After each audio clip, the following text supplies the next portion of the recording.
안녕하십니까. 황하수의 횡설수설 정치 토크. 오늘 순서 시작합니다. 오늘도 역시 세 가지 주제를 놓고 말씀드리겠는데요. 국민의힘 공천 소식, 더불어민주당 공천 소식, 또 개혁신당의 창당과 또 공천 소식, 이렇게 세 가지 주제를 놓고 여러분들에게 해설을 해드리고자 합니다. 자, 먼저 국민의힘 공천 소식입니다. 국민의힘 가면 갈수록, 선거가 다가오면 다가올수록 조금씩 기분 좋은 조짐이 보인다. 우선 한 줄 평을 이렇게 하겠는데요. 전신인 한나라당, 새누리당 이렇게 오면서 지난 공천 때 상황을 보면 아주 시끄러웠습니다. 아주 시끄러웠어요. 그 유명한 옥새 들고 나르시아도 나왔고 별참 뒷이야기가 무성하게 나왔는데, 이번 우리 국민의힘 공천은 시스템이 참 잘 작동되고 있다. 우선 이렇게 말씀드리겠습니다. 이 공천이 처음에 시작되기 이전에는 윤심이 작용할 것이다, 한심이 작용할 것이다, 다선 의원들은 험지 출마를 해야 된다, 별 이야기가 다 떠돌았습니다. 그런데 지금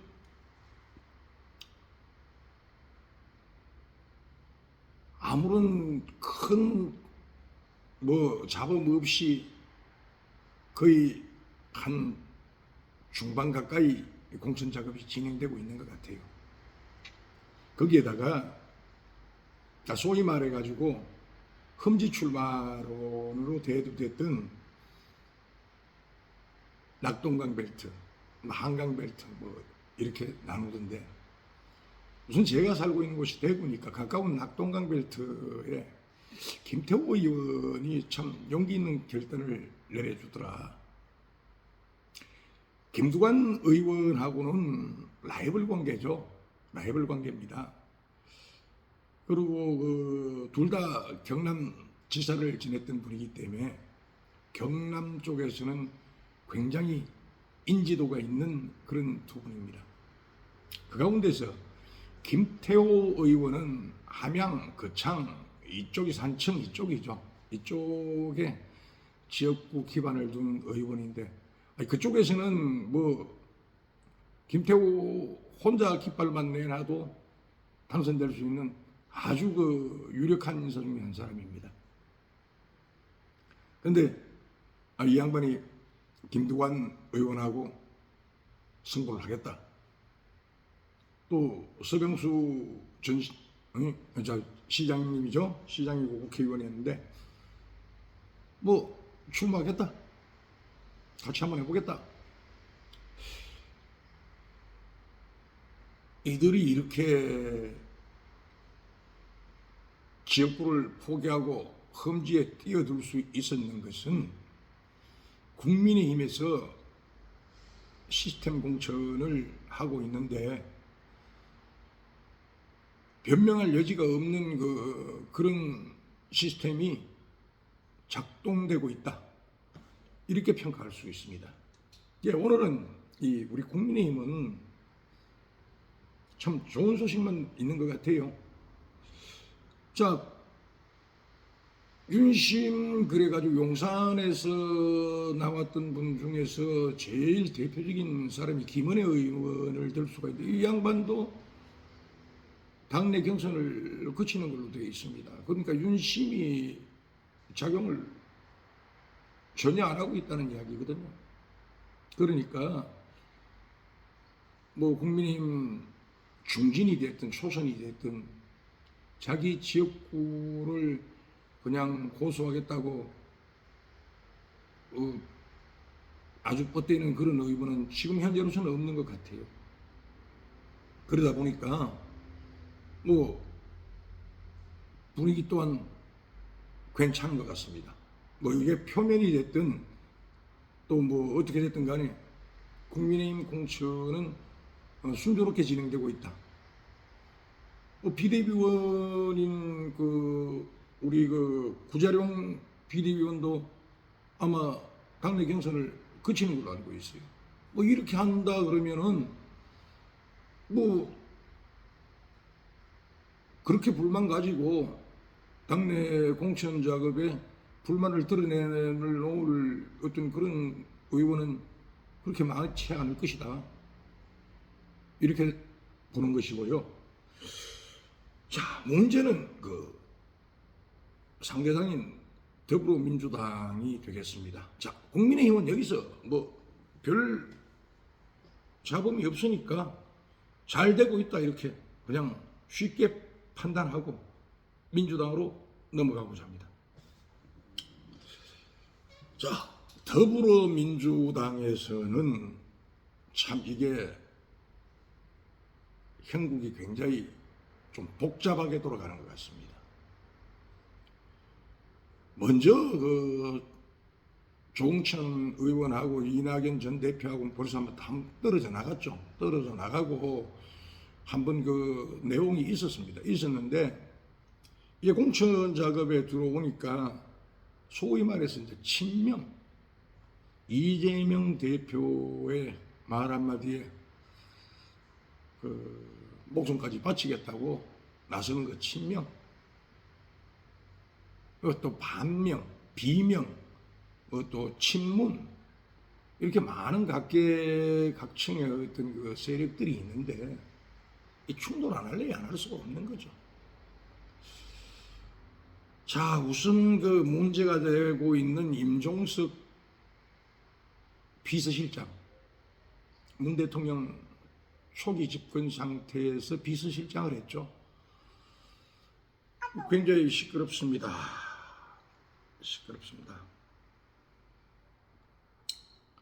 왜 그러냐 그러면은 이재명 대표 입장에서는 앞날에 있어 가지고 자기의 가장 호적수가 될 수 있는 사람이 누구냐? 임종석 비서실장이거든요. 친문 세력이라고 볼 수가 있습니다. 어차피 총선이 끝나고 민주당 전당대회가 8월 달인가요? 거기 되면 새로운 당대표가 선출이 돼야 됩니다. 그랬을 경우에 이재명 대표가 살아온다고 가정했을 때 임종석 비서실장도 살아왔다. 이렇게 되면 가장 강력한 라이벌 관계를 형성할 수 있는 것이 임종석 비서실장입니다. 그러니까 아예 싹을 없애자 이런 작전인 것 같아요. 근데 한마디로 지금 민주당에서 벌어지고 있는 공천은 친 이재명 아주 특공 조직을 묶고 있는 과정이다. 한마디로 이렇게 평가할 수 있습니다. 우선 당대표인 더불어민주당 이재명 대표가 사법 리스크가 이젠 요 목전까지 왔어요. 요 목전까지. 로비스트 김인섭 씨인가 그 양반이 실형 5년 받고 법정 구속됐습니다. 그 판결문에 보면은 어쩌면 피고인 김인섭 씨보다도 이재명 당대표 이름이 더 많이 거론된 그런 판결문인 것 같아요. 요 밑에까지 이제 사법 처리 결과가 왔다.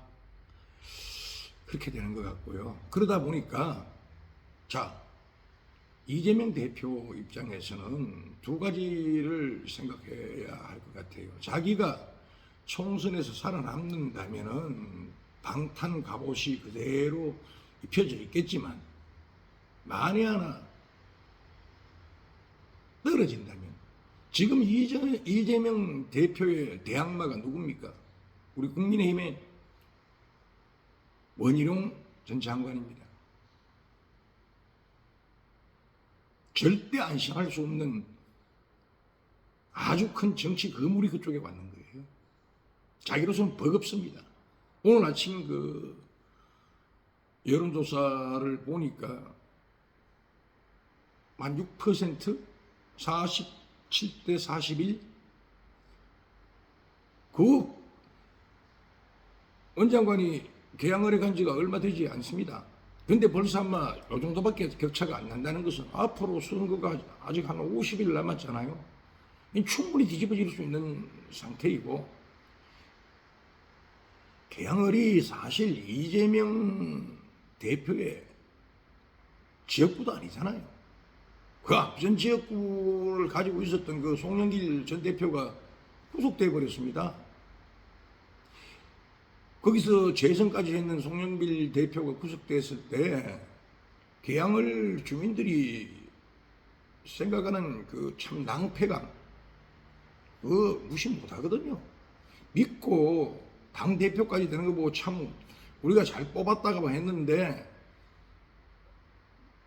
이 양반이 구속됐는데 또 이 양반이 그거 하고 있다 잠깐 자리 맞바꿈 하면서 그냥 이재명 대표한테 잠깐 맡긴 것. 잠깐 뭐 이재명 그 대표는 개항을에 실질적으로 뿌리가 없어요. 엄격하게 따져보자면. 그냥 단지 민주당 대선 주자였다는 그거 하나만 가지고 믿고 찍어줬는데, 이 양반 뭐 국회의원 되자마자 모가지까지 딱 칼이 들어와야 돼. 누가 저 지역 주민들이 그 좋아하겠어요. 이런 거를 봤을 때 굉장히 힘든 상황일 것이다. 그럼 안 될 수도 있다. 안 될 수 있는 게 지금 제가 봤을 때는 차라리 안 될 확률이 더 많아요. 전 뭐 원희룡 전 장관이 이긴다고 확신하는 사람이니까. 이렇게 됐을 경우에는 그러면은 자기를 지켜줄 친위 부대가 필요한 겁니다. 그래서 목숨 걸고 자기 쪽 사람을 심으려고 하는 겁니다. 그러다 보니까 피의 사실이 있는, 범죄 피의 사실이 있는 후보라 해도 자기를 결사옹호해 줄 수 있는 그런 사람을 뽑아야 되는 게 당연한 거 아닙니까? 그 사람으로서는 그게 살아남는 짓입니다. 그렇게 하다 보니까 완전히 그냥 지금 공천이 전입 가경으로 가고 있다. 더군다나 지금 170석 가까이 되죠. 엄청난 많은 숫자의 사람들을 아주 샤프하게 공천을 한다 그래도 잡음이 생기기 마련인데, 그 많은 사람들을 공천하는 과정에서 네 편 내 편 가르고 하다 보면은 이 피 터지는 싸움이 곧 일어날 것이다. 곧 일어날 것이다. 그러면 그거 바라고 있는 세력도 또 있죠. 개혁신당 쪽에서는 입만 쫙 벌리고 있는 겁니다.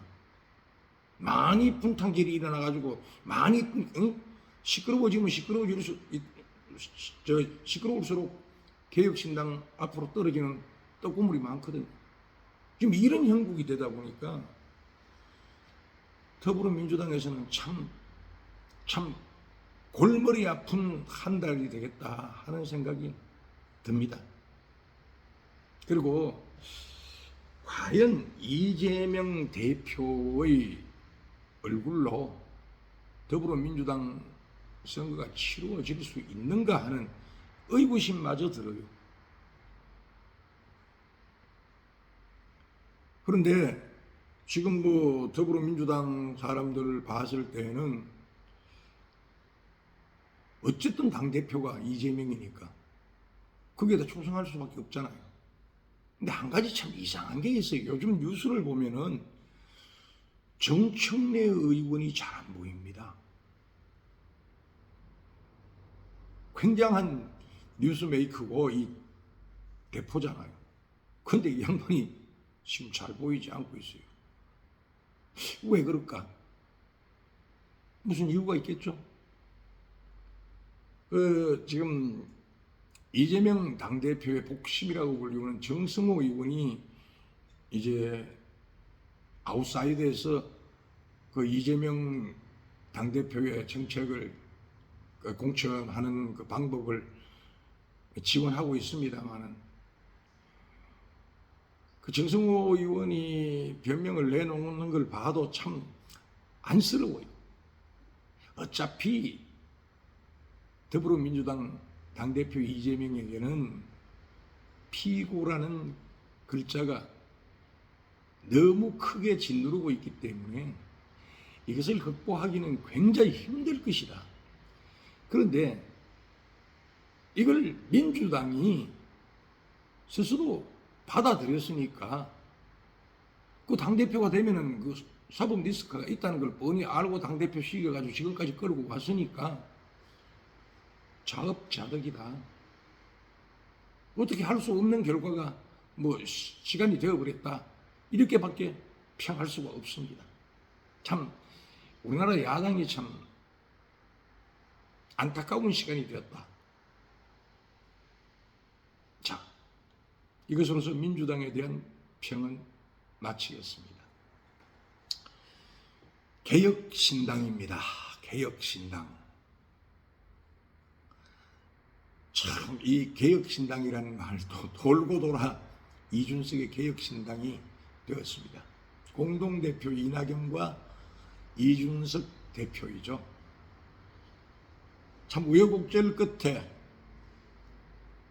그 정당 신고 이제 그 국고 보조금이 나오는 바로 하루 전날인가 뭉쳐가지고 지역구 의원 5석을 만들었습니다. 만들어가지고 정당 보조금이 그래가지고 한 6억인가 나오는 걸로 알고 있어요. 일단 총알은 조금 마련한 것 같습니다. 그런데 우리나라 그 정치판에 그 아주 지략가로 알려진 김종인 씨마저도 이준석과 이낙연은 생리적으로 벌써 틀리기 때문에 이거 뭉치지 못할 것이다 하는 평을 하더구만. 저 역시 마찬가지입니다. 제가 그랬지 않습니까? 앞전 방송에서도 그런 말을 했는데 이준석 전 대표, 지금 현재 이제 개혁신당 대표죠. 그 성격을 개혁신당에서 민주당 출신들입니다. 거기 주축이 그렇지 않습니까? 뭐 양양자 의원을 제외하고는 지금 민주당 출신인데 받아들일까? 굉장한 의문점입니다. 벌써부터 아마 내용이 터져 나오더구만요. 배복주 씨 비례 저거를 한다고 해가지고 시끄러워가지고 어저께 보니까 위험수위까지 갔더라고요.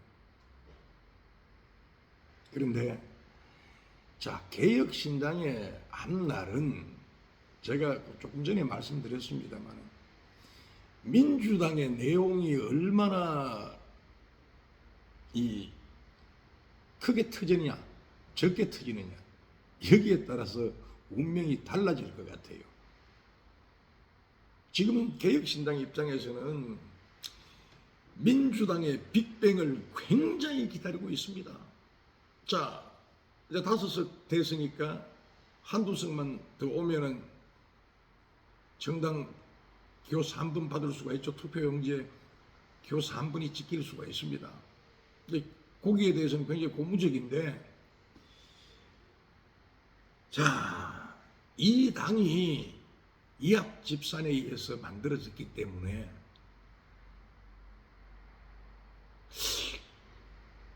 오랜 시간을 함께 할 수 있겠느냐, 여기에 대해서는 굉장히 저는 비관적입니다. 만약에 더불어민주당에서 공천을 받지 못한 공천 탈락자 가운데서 현역 의원이